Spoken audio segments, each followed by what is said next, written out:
you won't be drinking 10 pints by the sound of it. So I'd love to go back to this journey you've been on. It's staggering. Okay. 4.5 stone. The languaging around it, you're absolutely right. There is some very silly language. It's quite the conundrum, isn't it, that we've put ourselves in as human beings. We have some. I saw another bit of sort of perspective and context on this. There's a comedian. I don't think no one says comedian. No, it's not the 70s anymore. Anyway, there's or lady comic. There's a comedian, right? She's called Callie Beaton, I think, and she did this little short film, little bit for social media, treading water in an Amsterdam canal or coast or something, and she was talking about soft white underbelly, and she was talking about how as a younger woman she never let anyone go near her belly, and then she's been thinking recently about. She said this really beautiful thing that if anyone was lucky enough, in retrospect, to get close to her where they could see her belly, they were very lucky. And that she felt so not embarrassed, but just realized how much angst and difficulty she had around that, of just owning a young and beautiful body at the time, and was embarrassed and ashamed of it. And how sad that is, really. Generally, I don't think it wasn't a pity party, but if it's true, if anyone has the honor to get that close to you, they should be grateful, not critical. Absolutely. This is all part of this silliness we have about our bodies, isn't it? Yeah. Yeah, and it is. I don't know people. Everybody will look, because your inner critic. We are made up of various parts. Excuse me one second. Yes, we're made up of various parts, including our butts. But we are made up of various parts. Yeah. But they cover the wounds that we may have picked up through life. Yeah. So your inner critic part is a big one for a lot of people. And your inner critic part, and I give them names because I'm a bit weird like that, but your inner critic part will basically turn around to you and say, oh, listen to your voice. God, people will fall asleep listening to you, mate. Right? This is you talking to yourself, isn't it? Right. But it's the voices that you hear in your head, your thoughts, are the voice that you hear most of all from anywhere. Yes. Right? More than any other voice, you will hear that voice in your head. So if you can get that voice to just hang on there and say, hang on, Isaac, hang on. My inner critic's called Isaac. Yeah. And I say, hang on, Isaac, let's just back up. Look, I need you. You're a very important part of me. And then straight away, if you take your inner critic, and we call it parts work because it is just a part of you. So you're not saying, I am fat, right? You're saying, oh, your inner critic just came up with this thing that says you are fat. Mm-hmm. But it's only that part of you. The rest of you's fine. Yeah. It's not taking on the ownership to the whole of you. It's just taking on one small part. Then you address the part. It's a way of coping, a way of a coping mechanism, and to understand what's going on in your head more. Yeah. And you could have a council of parts, couldn't you? So like, okay, Isaac, I've got a whole load. I hear you. Yeah, you remember because you treated us to this idea the last time you were with us. But you could have a council meeting, couldn't you? Say, well, fair enough, Isaac. We've heard what you've got to say. Let's go to, your sort of inner child person now, little Carl or little Phil. What do you think about this? And you could have a very different conversation, couldn't you? And you could create some understanding. Yeah, that's right. And it's really understanding where you are on, understanding yourself. I mean, the first thing I knew before I started this program, I knew I was an addict. Right. How did I know I was an addict? Well, because I'd smoked 40 a day. Right now, I know there's a drug in there, but I had smoked 40 a day. I had eaten even though I knew I was full, and continued eating even though I knew I was full. That is not normal behavior. That's an addictive behavior. Right now, I'm getting addicted to my Practice Portuguese app because I realize I have an addictive personality. So what I'm doing is I'm putting that that addiction onto things that are positive in my life. Well done. And the Yeah. big one for me is weight and Portuguese right now. Yes. Yeah. Yeah. So that's what I do. Right. And Oh, the question I want to ask I you, love that. yes, and transforming. I mean, what I thought was amazing as well was how you're transforming the physicality of both your body and self and the home. All of these things are happening in kind of concert in a way, aren't they? And this was the place, a beautiful photograph. Yes. But we've seen your journey from where you used to be Yes, in the camper van on this site, that's in right. Castelo Branco with Monsanto in the distance. It's come on, and now we see it like this, where you, as you said, you live Yeah. in your dream home. It looks like an apparition of Shakespeare or somebody in that window there, somebody in Elizabethan. See that? No, yeah, I tell you what that is. We have like a bamboo blind on the inside of that window. And I Look at think it. that's the spotlight hitting the bamboo blind, which makes it look like. I really like that though. I'd not noticed it before. It's almost like a Greek or Egyptian sun god, Yes, just let's like go with looking that. out of that window. Let's go with that. There's Phil's Egyptian sun god mural on the outside of his property there. But you are undergoing and have been undergoing in these last couple of years physical transformation, haven't you? And I noticed a little while ago in this conversation, you said it was a square on my life plan. Sorry, what's the official Dream term? board. I Dream use board. dream boards. Yeah. So why do you think it was the one? And we've all got this. This is the reason I'm asking you, is because on everyone's kind of psychological to-do list, their dream board, even if it's not physical, like we were talking about writing down a food diary, I think we have this in our head, don't we? The things we'd like to do or get Yeah. done. And I think we all have the one that we've had for years that hasn't got done. And you refer Yeah. to yours there. Why is that? Why do you think that is? And what was it that got you to take action on that? And how did you do it? I think it's interesting. I think this one, I was taking, it goes on the dream board. The reason we do dream boards is you have the thought, write it down, work out what the things are that you'd like to do, get big pictures of what you would like to do, how you would like to be, where you would like to be, how much money you might want, what your health looks like, what your friendships look like, what your family relationships look like, and put them all, take pictures and put them all on a board. And we hang the board up in our bedroom and we work through them. And every year we come back and we start changing them. Yeah. And the first dream board had go out for meals with Kimberly, had dream home, had abundance of income, had, because that's always a big one. And it also had manage my weight. And I had taken, so I had the dream there of managing my weight. And I had taken steps in many directions. I mean, last year you might have remember that I was walking 1.7 million steps for charity in 3 months. I thought I'll lose weight doing that. I'm bound to lose weight doing that. Of course, if your walk takes in an old-fashioned English cafe for a full English breakfast halfway through to make sure you do the rest of the steps, you may not lose weight. So it's almost a self-sabotage. I know I want to lose weight. I know that fitness is important. So I just kept on taking all sorts of different steps. And eventually I came across this book in April this year. Finally, the final piece fell into place. That I found this book and I started reading this book and it resonated so deeply. And it's called Bright Line Eating by Susan Peirce Thompson. And it just resonated with me so deeply, I knew that I had to follow it. And I was here on my own. Kimberly had just gone off back to the UK for a few weeks. And so I followed it. I got rid of all the old foods that I used to eat. I brought in new foods. I cook fresh every day. I eat 3 meals and only 3 meals a day.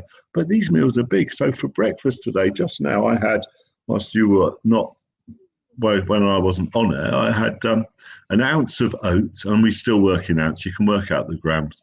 Ounce of oats, 8 ounces of Greek yogurt, and a banana. This is a big breakfast, right?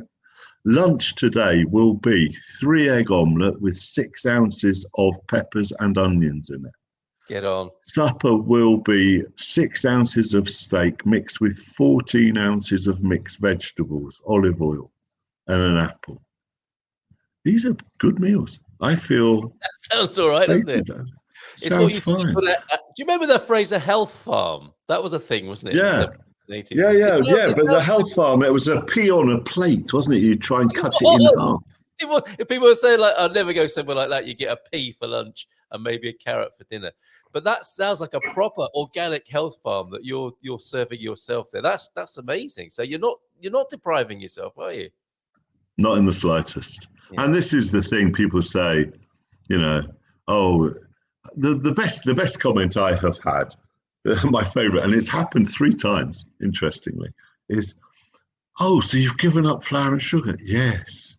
Oh, well, I'm sure once you finish this diet, you can reward yourself with something. Relax a bit, yeah. Because Relax a bit. that's how we think culturally, isn't it, about these things? That's right. But would you say that to somebody who's a crack cocaine addict who's beating their addiction? Have a little spliff at the end of this when exactly. You just would not. It definitely illustrates, I think, what you were saying about how we are pawns of the food industry. And we've even got the language and psychology. We've inherited a language and psychology, haven't we? That is a kind of form of self-harm, but a rewarding self-harm. It is so fascinating. So in terms of the last square, if we've got the last square theory, and it's the thing we want to do, but it's the hardest one to get round to. Clearly, it's a good idea to keep it on the board, because Isaac would say, "Well, look, that thing's still on there. It's been on there for years. You're rubbish." But keep it on I there. leave it on the board, but I change the picture. Right. Okay. All right. To refresh and to refresh it. Yeah. Because you don't want to see the same thing over and over. Because if you've not started it, you know where you are, don't you? You know that you've not started it. You don't want that weight. I also think the other dreams sometimes get in the way. They become deflection activity, as you would with a small child. Okay. Right. Say more. Sorry, say again. Say more about that, because that's interesting. So So I think, well, I'm too busy building the house to actually lose weight. I'll do it when the house is finished. Right. Okay. Or oh yes, well, I'm too busy doing Fill My Cup, so I won't really take on a new diet. And I tried them all. I'd done the Atkins, and I'd done green and red days, which were brown days in my world, and Weight Watchers, and I had given them all a good go. But now I've just found something that works. And when Kimberly's here as well, she follows a similar routine. So tell us then, Phil, what you are synonymous with that phrase. Just this one thing. What is the essence of the change then? Given that you have tried so many ways previously to achieve this outcome, there must have been something very different, a key thing. I mean, maybe I'm just trying to be too lazy or soundbitey here, but what's the pivotal thing in the new approach that's got the result that you've got, do you think? If you can distill it down. I can. Right. It is about understanding the science behind sugar and flour and what it does to your brain. Understanding. Once I understood that, I realized actually I am an addict, yes, but the drugs that I was addicted to do things to your brain to stop you from being able to stop them. Okay. All right. Yeah. And that tends to be the case in addictive behavior, doesn't it? It's a slippery slope. It is. And I'm only, one slip away from having a major wobble. You just don't, they call it falling in the ditch, which I think is a little too severe. I think wobbles are more effective. Everybody has something that wobbles. So, yes. a wobble's okay. Yeah, absolutely. Well, that is amazing. Congratulations. A few more comments coming in about this. I have started a dream board for the fitness challenges, but for fitness challenges, so I can track the progress. Again, it's good to get it out of the mind and onto paper, isn't it? That's part of what always was talking about. Otherwise, how's the universe going to know? It's like the dream board is like tapping in the destination on your sat nav. right? And Yes. then you doing something is like taking baby steps towards the dream. It's like driving the car. So if Yeah. you put a destination in your sat nav, that is you putting a picture or a goal on a dream board, Yeah. right? And then you start driving, well, your dreams will come true. You will get to that destination. Even if you take a left turn instead of a right turn, you will get brought back to the right direction by the universe or by the sat nav, if that makes sense. It does. It does. And what came to mind was, you've got your 10 o'clock with the universe. Okay. So go into the boardroom. The universe is sat there and like, I need to speak to you about your progress, says the universe. You seem to be a bit all over the place. You've got certain dreams that I've heard you speak about, says the universe, but I'm still not sure quite how to help you. And I could hear myself saying to the universe, well, you just need to look in my mind and to find out what Yeah, I want to do. And the universe says, are you kidding me? That mind of yours changes every few seconds. You think it's clear, but anyone else like me, the universe trying to look at what's going on in there doesn't stand a chance, which again makes so much sense if you distill what's in your mind and that mess, which seems to make yeah, sense to us, doesn't it? But really, anyone else looking in there would have no clue what you really want to do. So get it out, get it on paper, and get it on a dream yeah. board. Yeah. And then do something about it. Do something about it. Yes, there is that. Well, MIT did a study about how many times people will attempt something before giving up. The answer came back less than one. Most of the time, you'll talk yourself out of it before Before you've you even even tried started. once. Yeah, I think that's helpful. Once I less learned than one. less than one. Once I learned that calories are the only way to manage weight, everything else falls into place. Swap high calorie foods for low calorie foods. And yeah, the measurement, because banana, all fruit is very low calorie. Sugar, says Darren, is the buzzword for dieting right now. And that's true. I mean, more people are talking about sugar. And I think it's all for the good. And of course, it comes into it, doesn't it? That someone thinks to themselves, I will eat less sugar. And then they go into the MIT study territory, don't they? And do less than one thing about that. You've got to do something about it as well as have the You got understanding it. and awareness, the two things together. Before you go, Phil, quick check in on Yes. the house as well. Here's Yes. the process. These are beautiful photographs, and we've seen the journey. Is it finished? I guess in many ways it won't ever be finished. You'll be adding and playing with it for a long time to come. Exactly right.